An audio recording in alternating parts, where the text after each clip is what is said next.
Et rebonjour, donc je fais une petite suite, voilà, j'avais pas prévu de la faire et puis finalement je me suis dit, c'est toujours bien d'analyser l'effet papillon et d'avoir de la suite dans les idées. Donc je vais vous dire, je vais vous livrer une stratégie que j'ai en ce moment et depuis quelques mois. Donc c'est en rapport, il faut regarder l'autre vidéo avant de regarder celle-ci.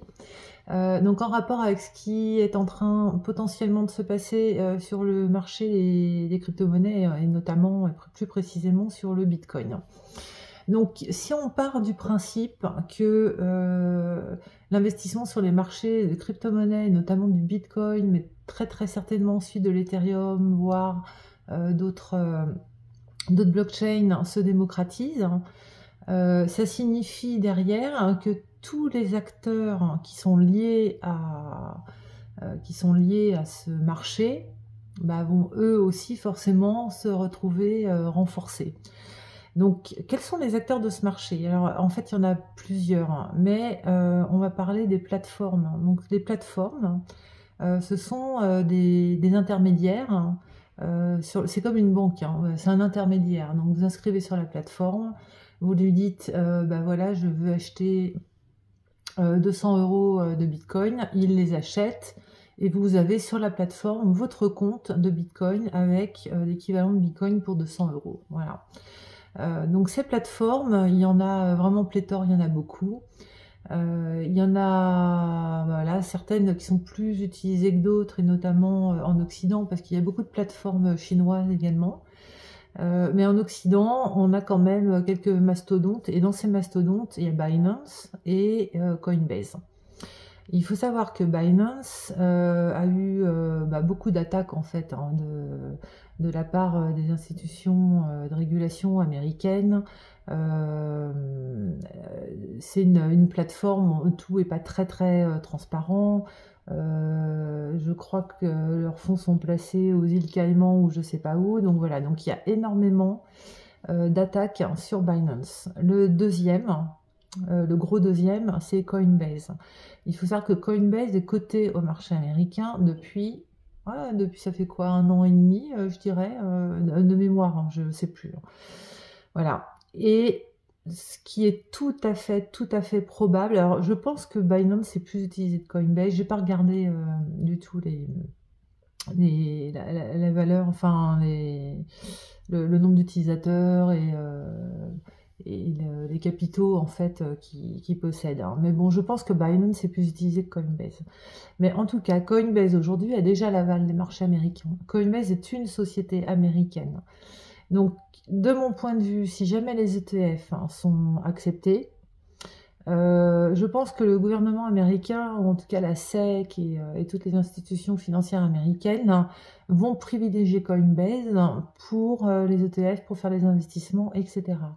Qu'est-ce que ça signifie? Ça signifie que Coinbase, à mon avis, va avoir une sorte de préférence nationale, parce que c'est quand même beaucoup les Américains qui investissent aussi sur le Bitcoin et les fonds de pension, etc.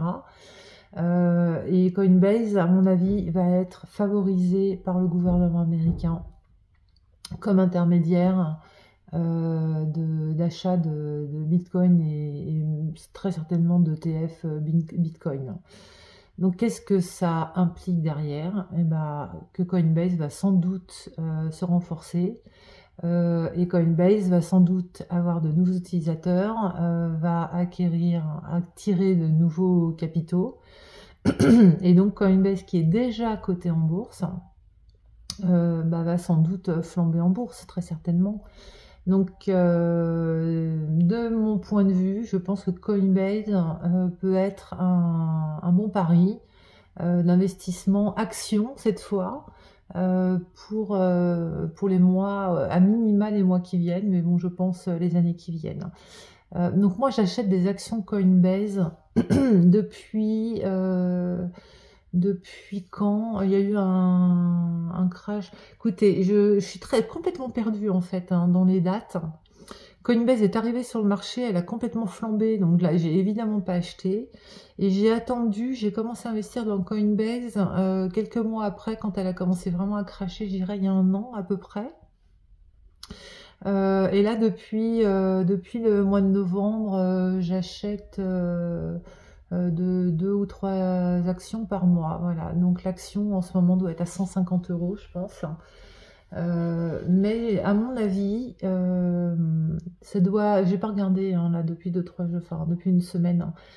Mais voilà, moi je fais un pari sur Coinbase hein, pour voilà, sur un avenir, au moins du moyen terme. Je pense que si les ETF Bitcoin, Ethereum sont validés, Coinbase va flamber en bourse. Voilà. Donc ce n'est pas un conseil en investissement. Ne prenez pas 10 000 euros à mettre sur Coinbase maintenant. Si vous avez 150 euros, achetez une action là maintenant. Et puis si elle n'a pas pris trop le mois prochain, rachetez-en une. Mais restez raisonnable. Voilà. Donc, et je pense qu'il y a encore, il y en a d'autres, mais bon, je ne vais pas tout partager à chaque fois. Mais il y a d'autres acteurs du secteur, et notamment américains, mais aussi européens. Mais c'est peut-être justement sur les Européens qu'on va avoir des opportunités, parce que le marché européen, vous voyez, les Français, il suffit de regarder un peu autour de soi, les gens, vous parlez de Bitcoin, ils vous regardent avec des grands yeux, ils vous disent c'est une arnaque, etc. Donc il y a un potentiel sur le marché européen qui est énorme. Donc aujourd'hui, il y a quand même quelques plateformes européennes et même françaises.